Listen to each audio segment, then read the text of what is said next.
Oi, boa noite a todos, todas e todes. Começa agora o Sinapse ICL. Muito boa noite, César Calezon. Beleza? Beleza. Boa noite, Robs. Boa noite para nossa comunidade linda também. É isso aí, vamos lá. A gente já recebeu aqui no programa o Hélio de la Penha, que fez a gente lembrar de um quadro muito bacana que tinha na TV Pirata.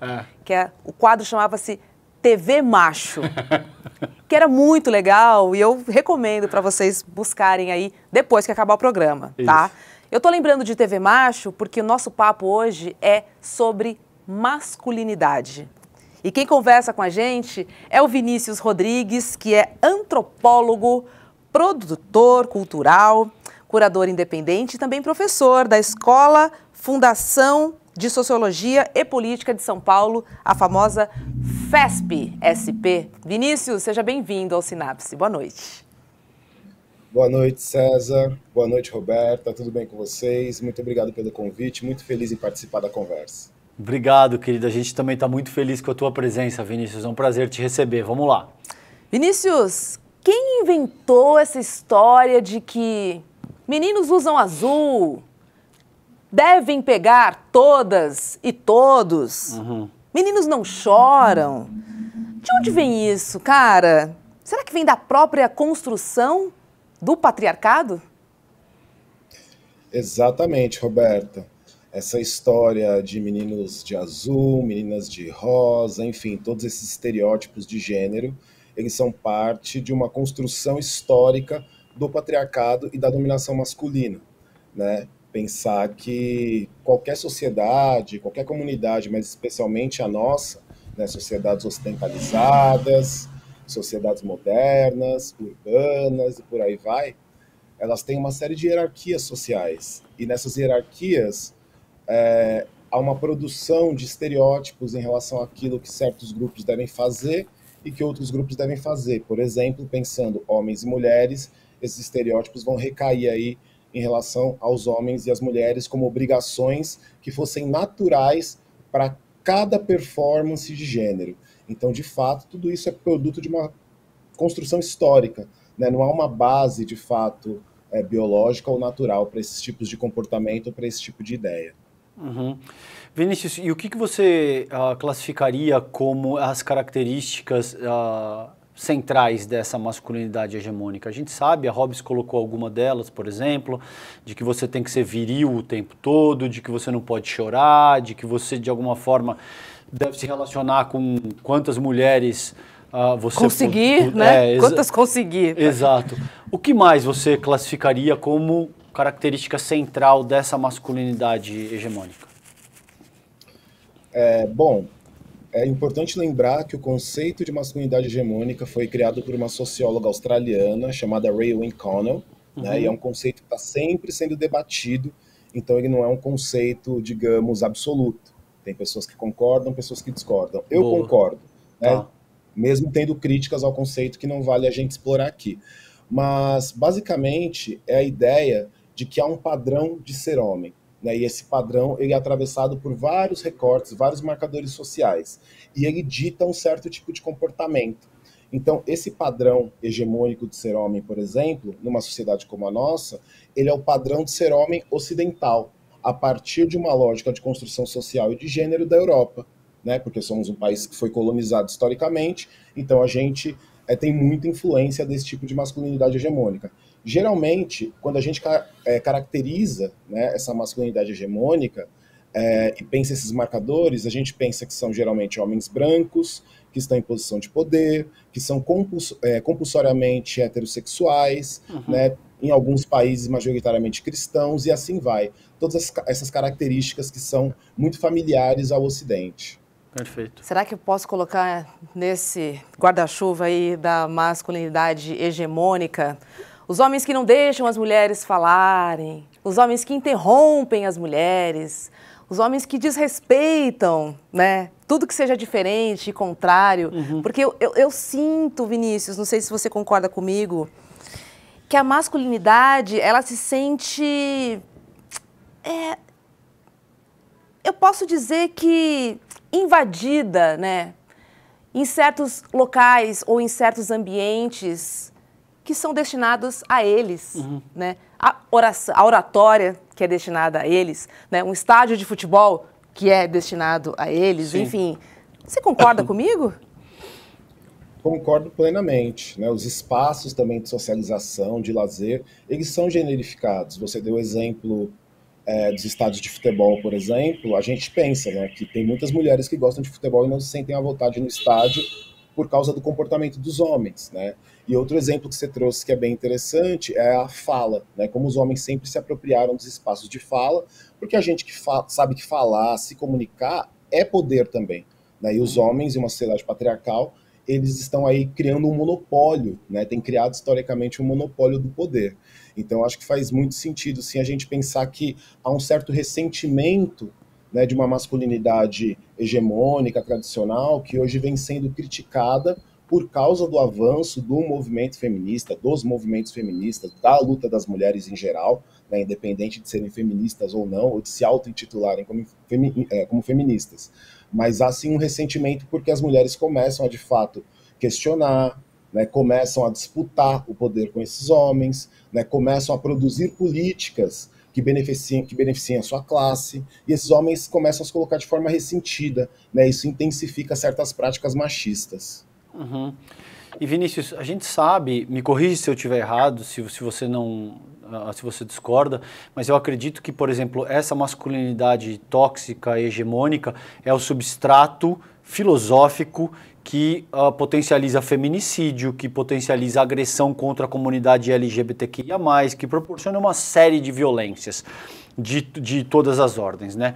Agora, pouco se discute, e é aí que eu gostaria da tua ponderação, que os próprios homens também sofrem com essa masculinidade, porque de muitas maneiras isso impede com que os homens trabalhem as suas fraquezas, sejam capazes de olhar para a complexidade do que é ser humano em última análise, né? Como é que você enxerga isso? Você acha que é o caso, que essa masculinidade também afeta os próprios homens?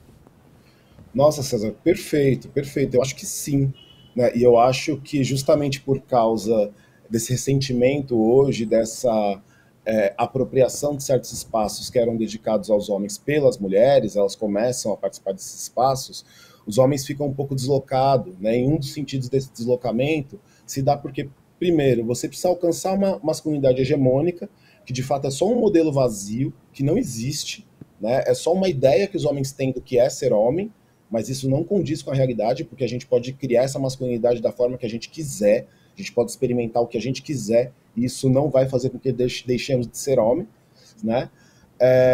E tem essa questão também, que essa violência, ela se volta contra esses homens a partir do momento que você percebe que esse padrão é inalcançável, esse lugar não existe, é um lugar vazio, né? E aí você tem críticas das mulheres em relação a essa masculinidade tóxica, e ao mesmo tempo, quando você tenta alcançar uma outra forma de masculinidade, que é essa hegemônica, que você acha que você vai se dar bem, você também não se dá bem porque você está num lugar vazio. Então você precisa se reinventar, né? Você não pode tentar se apegar a modelos. É claro, a gente tem sistemas de socialização que vão informando a gente, né, o que é ser homem. Ninguém sabe o que é ser homem ou ser mulher, né? A gente vai aprendendo conforme a gente vai se desenvolvendo enquanto ser humano. A gente vai se generificando, se racializando e por aí vai, né? Ou racializam a gente, para ser mais específico, né? Uhum. Mas eu acho que esses efeitos do machismo, eles são nocivos também para esses homens, porque eles estão sempre numa busca que é vazia. Isso causa muito sofrimento. E posso te dar um exemplo, Robes, disso que eu estou um relato na prática. Quando eu tinha 14 anos, meu pai e minha mãe se separaram muito cedo e meu pai aparecia esporadicamente em casa. E eu acho que toda essa geração passada era muito comprometida por isso que a gente está trabalhando aqui, essa questão dessa masculinidade hegemônica, tóxica, que restringe o que é ser homem a determinados padrões de funcionamento. E quando eu tinha 14 anos, meu pai apareceu com um tolete de cigarro, assim, sabe? Não é uma carteirinha, não. Sabe? Pack todo? Um pack inteiro, com 20 maços de cigarro. Eu tinha 14 anos, Vinícius. Ele colocou isso na minha frente e falou, homem que é homem fuma. Ui. Entende? Então é disso que a gente está trabalhando aqui. E eu sei que o meu pai não era uma exceção. Eu sei que isso era um funcionamento que restringia o que é ser homem a fumar, transar, beber, não poder negar sexo. Qualquer mulher que eventualmente se apresentasse, você tinha que transar sob pena de você não ser macho, entende? Então isso, principalmente para minha geração, a gente foi criado sob a égide desse estigma, entendeu? De que homem que homem fuma, homem que homem bebe e tal. Você vê isso até hoje. As pessoas te digam, eu não confio em quem não bebe. Você não bebe, então você não é macho. Tem esse tipo de associação primária que faz muito mal para os próprios homens, inclusive. Nossa, pesado, hein? É pesadíssimo. Perfeito, né? É sempre compulsório, né, César? Essa masculinidade é sempre compulsória, Isso. é sempre pessoas te pressionando, é o tempo inteiro uma pressão externa para que você vá se enquadrando o máximo possível no modelo. O modelo não existe, mas há um ideal de modelo, né? Então tudo isso que você contou, essa história que você traz ilustrando bem sobre o seu pai, eu acho que representa bastante essa ideia de como é uma coisa compulsória, como é uma coisa que não é de fato escolhida ou refletida. A gente vai seguindo o modelo, seguindo o padrão, porque vão ensinando pra gente que é assim que deve ser. Exatamente. E aí, desta maneira se dá essa formação da identidade masculina, né, Vinícius? Agora, eu te pergunto, entre vocês, entre os homens, deve ser muito mais difícil, né? Porque, primeiro que eu vejo uma relação dura, porque é uma relação do tipo... Quem pegou mais, quem fez mais, quem é o mais, quem não chora da turma, né? Enfim, entre vocês, entre homens ali, é difícil ser uma pessoa sensível ali nesse ambiente, não? É bem difícil. Por que é difícil? Porque você demonstrar, né, alguns sentimentos, né, são vistos como fraqueza. Então você se blinda em relação a alguns sentimentos, não são todos, outros são muito bem-vindos, né? Por exemplo, sentimentos que movimentam ali ações mais violentas ou ações mais agressivas são muito bem-vindos, esses tipos de afeto. Agora tem outros afetos que não são bem-vindos justamente porque você precisa se blindar. E aí você constrói, né, essa carapaça, você coloca essa máscara e você vai fazendo exatamente as coisas que você trouxe como exemplo, né? O homem vai fazendo todo esse trajeto. Então, quem é que pega mais? Né? Tem sempre uma disputa, uma competição. Quem que ganha mais? Né? Meu carrão, e aí quem vai. Quem tem o carro maior, quem tem a casa maior. Né? Então, a sociabilidade vai se dando tudo em torno disso, de uma disputa. Às vezes aberta, às vezes velada. Né? Mas ela faz muito parte dessa sociabilidade masculina mesmo. Pelo menos dessa masculinidade mais tradicional e hegemônica, como a gente está conversando aqui. E a saúde mental entra onde aí nessa história, esse hein? é o principal ponto, porque a tua saúde mental, o teu psiquismo fica comprometido. Porque, veja, para ser capaz de suportar as dores humanas, você precisa falar, você precisa ser capaz de entrar em contato com a integralidade daquilo que você é. Se você começa a vestir esse tipo de defesa, por exemplo, que o Vinícius está colocando, o que já não é fácil vai ficar insuportável. Então, muitas vezes, quando você se reúne com uma única pessoa, endereçando essa tua provocação que é brilhante, Roberta. Quando você está conversando com um único amigo, o cara, ele se desarma e ele consegue te dizer principalmente coisas relacionadas a sexo. Isso é dificílimo para homem. Falar de broxar, por exemplo. Esse é uma das coisas. A dificuldade financeira, dificílimo para homem. Quando você está com um único amigo, ele consegue se desarmar. E ele te conta as coisas, ele te conta as dores, e você percebe que aí isso ajuda a desanuviar, entende? Quando vem uma outra pessoa e começa a formar um grupinho no qual você tem já 3, 4 ou 5 pessoas, as defesas voltam com força total. E muitas vezes aquilo que aquela pessoa te disse sozinho, quando estava você, some. E aquela pessoa que estava sofrendo com uma determinada questão passa a fazer piada em cima dessa... Você entende? O quanto limítrofe e estúpido o homem coletivo, principalmente quando ele está num grupinho de 3, 4, 5 outros homens, pode ser, é inacreditável. O cara estava chorando com você momentos atrás. Chega 2, 3 amigos e formam-se um grupo e ele veste essa carapuça a qual o Vinícius se refere. Trazendo para a roda ainda em cima dessa provocação, onde é que entra a individualidade da pessoa? Porque, enfim, existe a essência da pessoa que é moldada por um sistema, né? Mas será que O que pede para essa pessoa ser diferente seria a individualidade dela, uma vez que o ambiente não é nada favorável? Olha, eu arrisco dizer que pensar em termos de individualidade é muito complicado, por quê? Porque quando a gente fala sobre masculinidade, né, obviamente que a gente está generalizando uma quantidade enorme de indivíduos que se auto-identificam como homens, inclusive homens trans, não somente homens cisgênero, né? E que são atravessados, envolvidos por uma estrutura que é extremamente coerciva, né? Então, por mais que você tenha individualidade, todos nós tenhamos, porque tem as idiosincrasias, as diferenças, cada um é um, ninguém é igual ao outro. Tem uma coisa estrutural que atravessa todos esses homens. E essa que é a questão, né? Quando você pega... Eu trabalho muito com pesquisa, obviamente, porque eu sou acadêmico, é meu trabalho, mas quando eu faço pesquisa com homens, por exemplo, estou produzindo agora minha tese de doutorado sobre homens, eu converso com vários homens, né, e também, enfim, conversas formais e informais, é óbvio que eu percebo, né, que há diferenças, né, e essas diferenças elas são variadas, mas há sempre uma estrutura comum, né, que vai atravessando com maior ou menor força a vida desses homens e a forma deles se comportarem e pensarem sobre o mundo.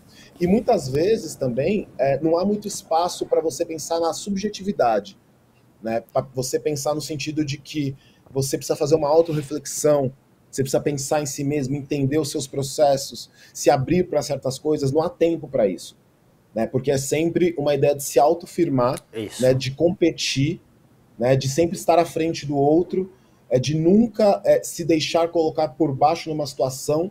Então não dá tempo para você abrir esse espaço mais reflexivo, que aí eu acho que tem certos processos aí, por exemplo, psicoterapias, coisas do tipo, rodas de conversa também, em alguma medida, ajudam um pouco você a se desconstruir desse processo. Mas eu acho que não basta só você, enquanto indivíduo, tentar sozinho, né? Porque é um processo social, estrutural, e você precisa dessa troca com outros indivíduos, em espaços de segurança.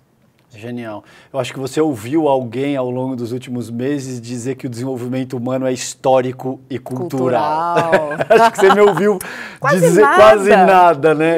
Eu quase não insisto nesse ponto, né? Imagina. Daí a importância da fala do Vinícius, e esse é o ponto central. E tem uma fala tua, por exemplo, eu trago no Esfarrapados, Vinícius, que é esse meu último livro, e essa é a definição acadêmica, técnica, de como é que se constitui a personalidade do indivíduo.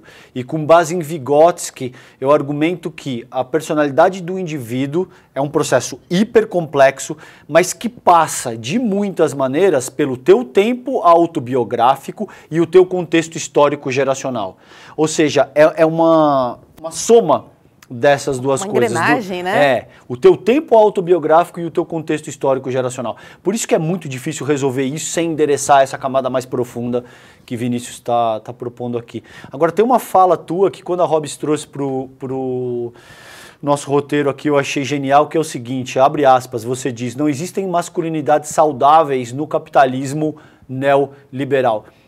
Discorre um pouco sobre essa fala, eu achei genial por conta de toda essa questão que a gente está trabalhando aqui previamente contigo, né? Sim. Já repeti essa frase algumas vezes e tem publicado nas minhas redes sociais por causa das reflexões que eu costumo postar. Bom, é sempre importante se posicionar, né? Eu sou um crítico ao capitalismo, né?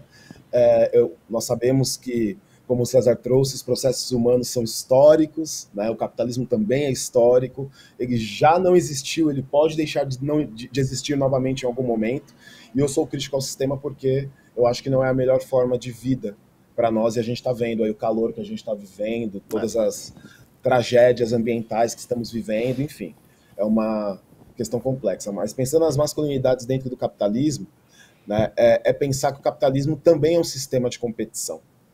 Né? E essa masculinidade formada no capitalismo, obviamente, que ela vai ser uma masculinidade que vai valorizar a competição. Né? O capitalismo é um sistema de exploração.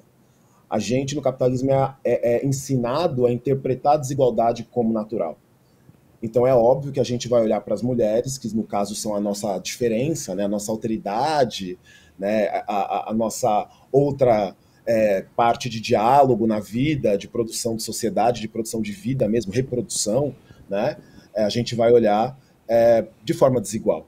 Porque o sistema em si ele é desigual, ele valoriza a desigualdade, ele naturaliza a desigualdade, ele faz com que a gente entenda que viver num mundo em que há opressão, que viver num mundo em que algumas pessoas têm acesso a certos aspectos da vida, a certos serviços, a certos lugares e outras não têm, é uma coisa natural, né? É um mundo em que, se a gente vai mais profundamente ali investigar, ele vai interpretar que a violência contra a mulher, por exemplo, é natural. A partir de premissas aí muito esquisitas, muito estranhas, que partem de uma biologia de uma biologia evolucionista, Perfeito. Né, na qual vai elencar aí os tipos humanos num ranking, né, dos mais desenvolvidos para os menos desenvolvidos, mais fortes, menos fortes e por aí vai, né, como se a evolução se desse dessa forma mesmo, né? Então acho que é isso, acho que o capitalismo ele é um terreno muito fértil para produzir e dar continuidade para esse tipo de masculinidade. Eu fico pensando que, e não é romantizando, né? Porque como antropólogo as pessoas podem falar, vai falar de indígena, vai romantizar, ou vai falar de quilombola e vai romantizar. Porque eu sei que a masculinidade ela tem problemas, a vida humana tem problemas e as masculinidades têm problemas em qualquer lugar. Mas eu fico sempre refletindo, né? Como a masculinidade de outros lugares, por exemplo, de comunidades indígenas e quilombolas, não são parecidas com a nossa em vários aspectos, né? E não é que não tenha competição, porque isso também faz parte da vida, mas as relações de proximidade, de conversa, elas se dão de forma diferente, né? Até pela valorização que a gente tem do contar história, da autobiografia, do falar de si. Isso vai produzindo relações entre homens que são muito diferentes, né? Muito bons esses dois exemplos, e eu quero ir por aí, continuar nessa linha. Existe masculinidade específica por classe, Vinícius? A classe é um fator importante, né? Um marcador social importante. Eu não vou dizer que dá para pensar que existem classes, masculinidades específicas por classes, mas eu posso pensar que o fator classe ele muda a forma como alguns homens se comportam, né? Você ter acesso, por exemplo, a mais bens de consumo, né, você ter acesso a mais oportunidades, isso faz com que você se comporte de uma forma diferente, né? Faz com que a questão, por exemplo, do seu ego masculino se expanda aí ainda mais, né? Porque você não está numa fatia subjugada da população. Um homem, por exemplo, mais pobre, de periferia, de favela, etc., ele está também, por esse recorte de classe, numa parcela que não é beneficiada, né? Numa parcela subjugada socialmente, economicamente. Então isso faz com que essa autoestima, por exemplo, se retraia em muitas vezes, né? E para um homem que está numa classe elevada, não. Né? Um amigo meu costuma dizer que são os reizinhos do mundo, são os homens que acham que podem fazer qualquer coisa. Eu acho que a classe ela é determinante nesse aspecto. Bom. E de muitas maneiras, Vinícius, também existe, eu gostaria de explorar um pouco, aproveitar a tua presença aqui para explorar um pouco isso contigo, esse sistema de dominação, vamos colocar nesses termos, ele também está introjetado no psiquismo das próprias mulheres em ampla medida, né? A gente vê que existem movimentos hoje que passam a questionar isso, e o feminismo ganha força e é um movimento absolutamente importante, assim como a luta antirracista. A meu ver, essas são as duas principais lutas que a gente tem mesmo hoje, a luta antirracista e essa luta que contesta esse tipo deletério de masculinidade que a gente tem estabelecido, principalmente, como o Vinícius colocou, nos países que que estão no cerne do capitalismo anglo-saxão, do capitalismo neoliberal e tal. Mas a gente tem muitas mulheres que também estão circunscritas, vamos colocar assim, contaminadas, não sei qual que seria o termo mais adequado, por esse tipo de sistema de dominação que a gente está trabalhando aqui, né? Fala um pouquinho para a gente dessa dimensão, por favor. Nossa, eu fico muito feliz com a sua pergunta e com o seu comentário, César, porque é sempre importante a gente ressaltar. Falar sobre gênero, né? Falar sobre identidades de gênero, enfim, sobre esse tema tão difícil, é sempre falar de relações, né? Então a gente está falando de homens, automaticamente a gente tem que conversar sobre mulheres e com as mulheres, né? Como eu disse no começo da nossa conversa, o feminismo ele impulsiona, né, esse debate sobre masculinidades. Então, há uma relacionalidade, a gente está em conversa. E sim, se é uma estrutura dominante, né, se essa estrutura patriarcal ela é dominante, e ela não domina só através da força, né, ela domina através da força, ela domina através da construção de subjetividade, né, ela domina através de um jogo que é de inclusão e exclusão, de criação de possibilidade, mas ela domina todo mundo. Então ela também, de certo modo, vai contaminar. Eu adorei a palavra, você ficou em dúvida, mas eu não tinha pensado nessa palavra, mas ela é ótima, porque é isso, ela vai contaminar as mulheres também. Né? Então a gente vai ver mulheres aí que vão reforçar certos discursos machistas, patriarcais, masculinistas, porque elas acreditam que, de fato, essas desigualdades entre homens e mulheres são naturais e que elas têm uma função que é a função de ser mulher. E essa função ela cabe dentro de uma caixinha. Tem algumas coisas que ela deve fazer e outras não. Vou dar um exemplo. Tem aí o movimento masculinista, né, que é um movimento de extrema-direita, vamos dizer a verdade, né, que preza aí por uma certa ditadura masculina, ainda que de modo não muito evidente, mas isso está no discurso. Né, nas entrelinhas, né, Vinícius? Nas entrelinhas, exatamente. Que são os Red Pills, né, que ficaram muito famosos aí com um personagem da internet. E quando você vai pesquisar os Red Pills, né, você vai pensar, nossa, com o que será que o Red Pill se relaciona? Qual será que é a mulher, né, que vai aceitar não sair de casa, ou enfim, todas aquelas besteiras que eles falam. Desculpa ser tão assim não, aberto, besteiras. Mas é besteira mesmo. Claro, né? claro. Besteiras. Aí eu descobri que tem um movimento que chama Trad Wife, né, que é a Traditional Wife, a esposa tradicional. Ou seja, mulheres que se colocam nesse lugar de que, de fato, toda a narrativa dos Red Pills sobre mulheres tá correta. Meu que elas Deus. devem ir para casar com esses homens. Ou Meu Deus. Não, é muito triste, cara. Não, eu nunca tinha escutado esse termo. É óbvio que a gente sabe que essa dimensão existe, mas por que isso é muito triste? Porque, em última instância, o que isso faz é anular a subjetividade do indivíduo, entende? Então eu vi outro dia, cara, agora que você falou, eu lembrei, tem um vídeo, Hobbs, não sei se você chegou a ver isso, uma mulher se maquiando e explicando o porquê que o marido é o líder da casa, porque ela é inferior. E ela vai dizendo isso, Hobbs, ela vai dizendo, não, meu marido ele é mais inteligente, ele é mais esperto, ele é mais culto, ele é mais capaz de tomar decisões que eu não sou. Cara, é extremamente doloroso ver o que isso faz com o psiquismo dessas pessoas, entendeu? Loucura. Anula a pessoa, e a pessoa chega nisso, no sentido de dizer, não, eu de fato não presto pra nada, é melhor que ele tome conta das coisas mesmo. Nossa. Trad Wives, olha que loucura. Que loucura. Trad Wives. Que loucura. Vou de carona também, tá? No Oriente, essa questão é mais pesada ainda, né? Se você for trazer aqui a cultura japonesa, por exemplo, né, na roda, né, das mulheres japonesas, né? Primeiro que, enfim, abrem a porta para o marido entrar, servem o chá, a cultura árabe, para não parecer que a gente está estigmatizando só uma única cultura, os árabes também são muito assim. Os árabes também são muito assim, né? E aí, Vinícius, eu queria te perguntar se existem formas, né, de masculinidade que podem ser quebradas, né, e de que maneira que essa masculinidade pode se tornar mais inclusiva e equitativa. Tem como?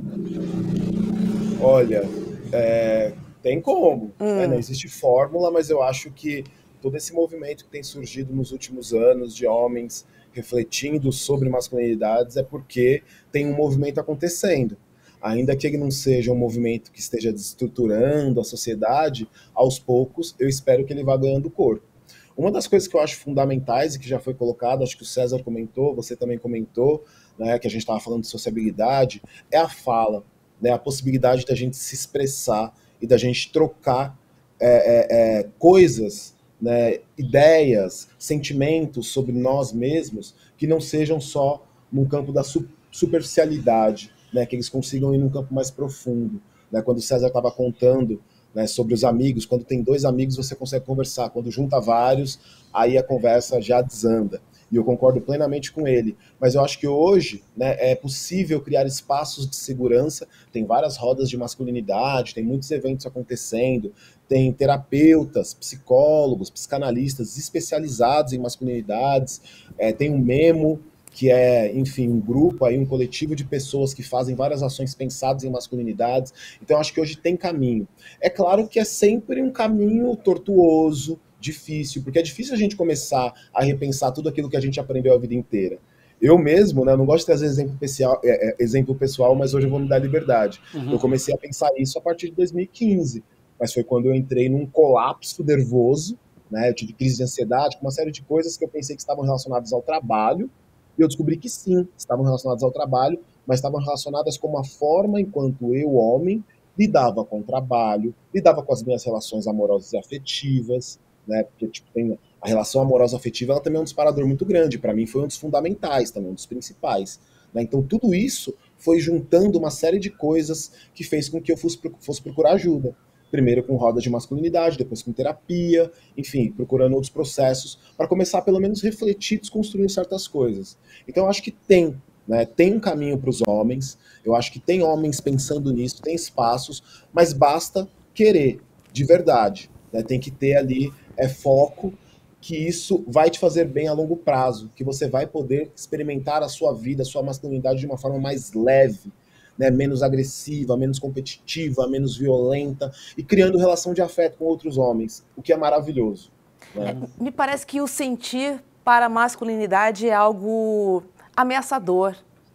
Sim, concordo. Tenho essa plenamente. sensação. É vulnerável, né? A vulnerabilidade é ameaçadora, porque é como se você... Eu não falei no começo da armadura, da carapaça, da máscara. Quando você fica vulnerável, é como se você tirasse tudo isso. E aí você tá nu. E é lindo, mas dá medo. Né? Porque agora você não tem mais toda essa armadura para te proteger. A armadura de durão, a armadura de forte, a armadura de provedor. Acabou. Agora você é só um humano, igual todos os outros seres humanos. E sabe qual é a beleza disso, por exemplo, e a importância disso que Vinícius e você estão colocando? Tem o Bion, por exemplo, ele te diz que para crescer você precisa ser capaz de aprender com a tua própria experiência. Enquanto você está vestindo essa armadura, esse processo fica inviabilizado. Entende? Se você não é capaz de reconhecer as tuas dores, as tuas fraquezas, entender que você falha em todas as searas. Você vai falhar financeiramente, você vai falhar no sexo, você vai falhar como pai, você vai falhar... Você é humano, então bem-vindo à tua humanidade. Seja capaz de aprender com a tua própria experiência e seja capaz de entender que você vai falhar reiteradamente ao longo da vida. Enquanto você se defende desse processo, Robs, você não cresce. E isso é muito complicado, entende? Agora, Vinícius, o que eu quero te trazer, e trazer para Robs, para a gente pensar junto também, é o seguinte. Enquanto marxista, eu de fato acredito que as relações sociais têm como base precípua as relações de produção e troca. Ou seja, eu olho muito, o pessoal aqui no ICL, a Robs, até brincam comigo que eu falo o termo materialidade reiteradamente, 20 vezes por programa. Isso não é à toa, isso vem do materialismo histórico e dialético. Eu sou marxista desde a minha pós-adolescência e tal. Eu acho que, e aí eu gostaria de te ouvir, esse movimento de contestação do feminismo, ele ganha mais força porque as mulheres também passam a ganhar melhor, elas também ganham independência financeira e econômica. E isso proporciona, por exemplo, que a nossa geração, nesse momento, as mulheres da nossa geração nesse contexto, tenham toda uma capacidade de questionamento que eu vejo que a geração passada não tinha. Porque as mulheres dependiam financeiramente dos homens e isso dificulta tudo, né? Como é que você sente essa questão? Não, concordo contigo. Eu acho que essas conquistas materiais, elas de fato empoderam as mulheres em vários aspectos, né? Elas fazem com que as mulheres consigam criar formas de autonomia dos seus maridos. Porque como você trouxe, na época dos nossos pais, avós, enfim, o casamento era de fato uma prisão para muitas mulheres, porque mulheres que não tinham condição ou que não podiam trabalhar fora, entrar no mercado de trabalho, que a gente sabe, que bom que você é marxista, que a gente sabe todos os problemas do trabalho no capitalismo, né, mas que é necessário entrar para ter uma forma aí, de poder criar algum tipo de agência mínima dentro do sistema de opressão, essas mulheres não conseguiam, então elas ficavam atreladas aos seus maridos financeiramente, era questão material. Quando as mulheres começam a entrar no mercado de trabalho, começam a entrar na universidade, e hoje a gente sabe que tem muito mais mulheres do que homens no ensino superior, por exemplo, né? Quando eu faço principalmente o recorte a partir de raça, e eu penso mulheres e homens negros, tem mais mulheres negras do que homens negros no ensino superior. E aí tem várias questões que a gente pode fazer uma outra conversa no outro dia, né? Mas as mulheres, de fato, elas começam a ganhar esse campo também de atuação sociopolítica. Elas começam a fazer com que o discurso delas seja ouvido, porque agora elas têm, inclusive, condições materiais de se dedicar, ainda que a gente saiba que a economia do cuidado, né, que é essa economia do cuidado com as crianças, do cuidado com a casa, do cuidado com a vida doméstica, ela sobrecarrega as mulheres, ainda assim a gente sabe que a conquista material abre esse espaço para que as mulheres consigam se organizar cada vez melhor e fazer com que suas demandas cheguem para o Estado, né, mas para nós também na sociedade civil enquanto homens. Então as demandas começam a ecoar. Eu acho que eu tenho percebido, e não sei se vocês concordam, o efeito disso nos últimos 20 anos. Como o debate em relação à situação das mulheres cresceu.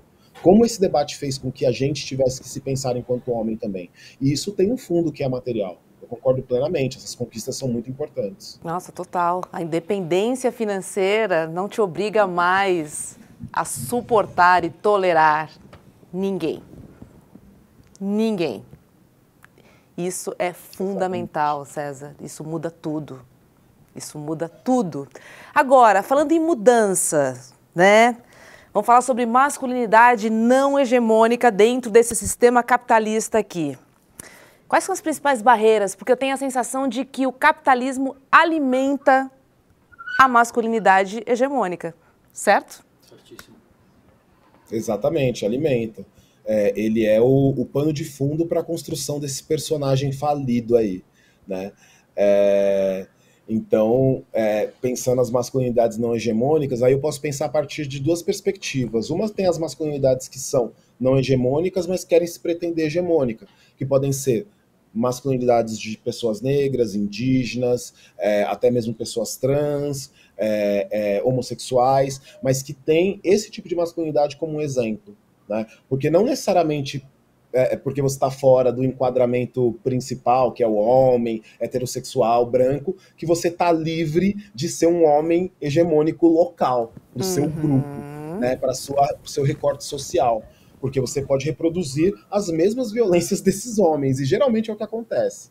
O que eu gosto de pensar são masculinidades desviantes, né? Aquelas masculinidades que tentam fugir da hegemonia e da não hegemonia, que tentam produzir algo novo, né, que tentam brincar com o fato de ser homem, que tentam criar. Né? Eu gosto muito do conceito de criação do Deleuze, porque é isso, né? Ele abre esse aspecto da vida que é quase como uma obra de arte, que a gente pode inventar qualquer coisa. Porque nada veio pronto. Né? Claro, existem dados biológicos, genéticos, né, que a gente sabe que são aí imutáveis, mas ainda assim a forma como a gente vive, a forma como a gente se relaciona, não está pronta nos nossos genes. Né? Ela é construída. Então, se ela é construída, a gente pode construir, reconstruir, brincar, né? A gente pode criar, descriar.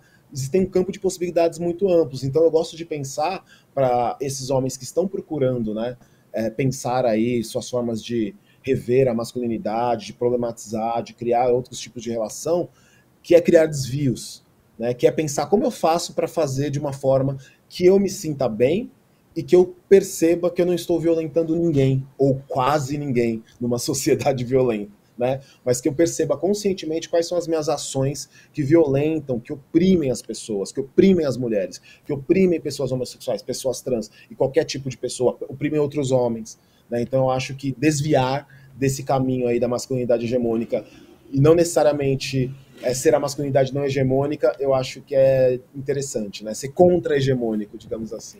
Uhum. O Vinícius, e como é que você vê o papel da educação formal? Porque em ampla medida o que a gente discutiu aqui é uma educação indireta que é fornecida através de códigos sociais, de marcadores sociais, da família e tal. Como é que você vê o papel da educação formal, a partir já da primeira infância? Como é que você avalia isso? Olha, eu acho que a educação formal, ela reforça vários aspectos dessa masculinidade hegemônica, né, dessa masculinidade mais tóxica.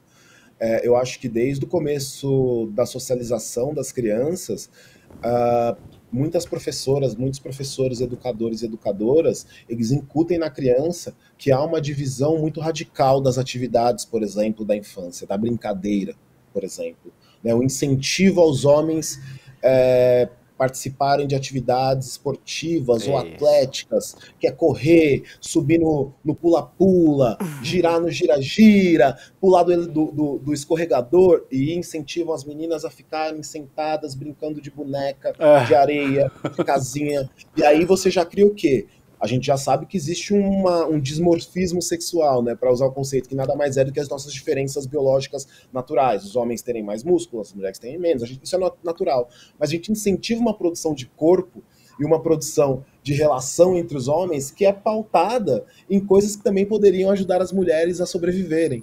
Né? Num caso, por exemplo, extremo aí, que a gente tem que fugir de uma guerra, de alguma coisa, né, extrema, você ter uma qualidade física, um vigor físico, ajuda homens e mulheres. Só que para as mulheres isso não é visto como algo feminino, isso é visto como algo masculino. Aí já tem uma mudança que é a forma como o corpo se porta no mundo, né, os desafios. Eu tenho um exemplo muito interessante, não vou falar muito, prometo, mas é em relação a sentir dor, né? Eu gosto muito de esporte, jogo futebol, sempre brinquei com vários esportes aí. Eu sempre estive acostumado a sentir dor, principalmente por causa do futebol. Quando era pequeno eu tentei ser jogador, como todo garoto, aquelas histórias de jogo na várzea, né? Então eu sempre senti dor. É muito normal sentir dor, porque eu pratico esporte. E aí eu conversando com várias amigas, né, eu percebia que entre as mulheres não era muito comum elas sentirem dor física, né, por causa de um esporte ou por causa de alguma atividade física que foi feita no dia. Né, uma dor muscular, às vezes um incômodo do cansaço muscular. E sempre elas já querem remediar automaticamente essa dor, não se permitir sentir a dor. Enquanto para o homem é necessário que ele sinta essa dor para que ele também se reafirme enquanto homem. Né? Então a gente vai criando essas divisões a partir daí, sendo que a dor de quem pratica esporte é algo natural e muitas vezes ela é bem-vinda. Por exemplo, você faz musculação, sentir dor no músculo, significa que o músculo está regenerando e desenvolvendo. Né? Então o corpo vai sendo lido de forma diferente desde pequeno, desde as brincadeiras da infância. Né? Já vai sendo generificado a subjetividade, o corpo, a partir dessas brincadeiras. Boa. Perfeito. Você falou da escola, mas eu lembro também que dentro de casa isso acontece, né? Meninas lavam louça, né? Meninos brincam de carrinho, ficam na garagem jogando futebol. Então, sim, acontece na escola, acontece no ambiente, no próprio ambiente, né, da casa, e entre os homens, entre as mulheres. Agora, mulheres não poderiam criar os seus filhos dessa maneira, porque, veja bem, são mulheres. Né? É porque é um mesmo modelo de sociabilidade que organiza tanto a educação formal quanto a educação indireta, vamos colocar assim, societária, vamos colocar assim. Mas dentro de casa quem manda sou eu, pô. Dá pra mudar. Claro, né? Não, deve-se mudar. Agora, o que eu te digo é que existem essas coisas se complementam, porque o princípio que o organiza é o mesmo, seja para um lado ou para o outro, exato. Enfim, mulheres machistas, não tolerarei. Já vou dizer logo aqui a Laérica Hilton. Isso aí. Vinícius, que prazer receber você aqui, que papo incrível. Foi. Muito legal, um tema importante. Enfim, meninos, chorem, mas chorem de verdade, não tem problema nenhum, a gente até gosta. Obrigada, viu? Boa noite para você. Obrigado, César. Obrigado, Roberta. Foi muito legal conversar com vocês. Uma honra o convite. Uma boa noite para vocês, para todo mundo que for assistir a gente. Até uma próxima vez. Obrigado, Vinícius. Um beijo, querido. Boa noite. Beijão. Valeu, tchau. Você sabe que tem um amigo meu que tem uma agência de publicidade. O nome da agência é Boys Do Cry. Os homens sim choram. Sim, choram. precisam chorar, né? Afeto, carinho. Precisa chorar, precisa ser capaz de reconhecer as tuas fraquezas, precisa ser capaz de reconhecer que você falha em todas as searas da vida. Todo mundo falha. E que isso não te faz menos homem, menos humano, menos nada, em última análise. E é absolutamente fundamental para que a gente cresça. Agora, tem uma coisa também, né? Deixem a gente falar, não interrompam. É tão chato isso, tão deselegante, que a gente não consegue nem concluir, às vezes, né, o nosso raciocínio, nosso pensamento. Não sei, às vezes eu fico olhando ali o parlamento também brasileiro, assim, as mulheres quase não conseguem terminar uma frase, né, César? Eles se sentem muito ameaçados, assim, nitidamente, a gente vê isso, que a única maneira de atacar é não deixando elas falarem, assim, é um absurdo. Não atrapalhem, tá? Deixem a gente concluir, depois você fala, não tem problema nenhum, tem tempo para todo mundo. Isso é educação básica, inclusive. Você sabe que eu te amo, né? Porque você nunca me interrompe, né? Obrigado, amor. Deixa eu falar uma coisa para vocês, porque tem aula online já marcada no dia 17 de dezembro, às 8 da noite, é um domingo, com os Eduardos. Eduardo Moreira e também Eduardo Marinho. Fala do Eduardo Marinho aí, César. O Eduardo Marinho é o filósofo das ruas, ele tem pensamentos maravilhosos que contestam todo esse modelo de sociabilidade ao encontro disso que a gente trabalhou com o Vinícius hoje aqui. Muito provavelmente vocês já o conhecem, ele é maravilhoso, tá imperdível esse papo. E o nosso Edu é o craque de sempre, que vocês já estão acostumados, então imperdível a indignação como filosofia de vida. É isso, aula online e aberta. Para garantir a sua vaga, entre em icl.com.br/sinapse. É no domingão, hein? Às 8 horas da noite. Lembrando da programação do ICL, que começa com Leandro Demore e o seu Desperta, às 7 horas da manhã. E logo depois tem ICL Notícias, primeiríssima edição, das 8 às 10h30. E aí, deu 7h30 da noite, vai rodar aquela vinhetinha e você é mais do que convidado para fazer esse programa aqui conosco. Sinapsando. É isso aí. Nas noites do ICL. Um beijo, boa noite e até mais. Fiquem bem, tchau, tchau. E aí, galera, tem super novidade na área. Tá vendo aqui atrás? O site do ICL Notícias está on! É isso aí, o maior jornal da internet no Brasil agora tem a sua versão portal também, com a mesma luta e a mesma independência, levando até vocês todos os dias as melhores notícias. Acesse de onde você estiver, www.iclnoticias.com.br. A gente chegou para fazer jornalismo de verdade, sem rabo preso com ninguém. Nosso compromisso com a verdade e com a mudança. Eu quero dar para vocês da nossa comunidade uma missão, um pedido de ajuda. Pega esse link e envia para todos os seus contatos do Telegram, do WhatsApp. A gente precisa fazer essa novidade chegar para todo mundo. Onde tiver notícia, o portal ICL Notícias vai estar lá, com independência e seriedade. Clica lá e mande para os seus amigos. Vambora! A revolução está só começando.